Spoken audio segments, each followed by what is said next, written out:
شروع اللہ کا نام لے کر جو بڑا مہربان نہایت رحم والا ہے۔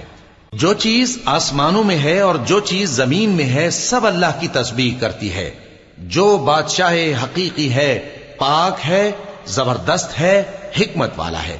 وہی تو ہے جس نے ان پڑھوں میں انہی میں سے ایک پیغمبر بھیجے جو ان کے سامنے اس کی آیتیں پڑھتے اور ان کو پاک کرتے اور انہیں کتاب و حکمت کی تعلیم دیتے ہیں۔ اور اس سے پہلے تو یہ لوگ کھلی گمراہی میں تھے، اور ان میں سے اور لوگوں کی طرف بھی ان کو بھیجا ہے جو ابھی ان مسلمانوں سے نہیں ملے، اور وہ غالب ہے، حکمت والا ہے۔ یہ اللہ کا فضل ہے، جسے چاہتا ہے عطا فرماتا ہے، اور اللہ بڑے فضل کا مالک ہے۔ جن لوگوں کو تورات کا حامل بنایا گیا پھر انہوں نے اس کے حامل ہونے کا حق ادا نہ کیا، ان کی مثال گدھے کی سی ہے جس پر بڑی بڑی کتابیں لدی ہوں۔ جو لوگ اللہ کی آیتوں کی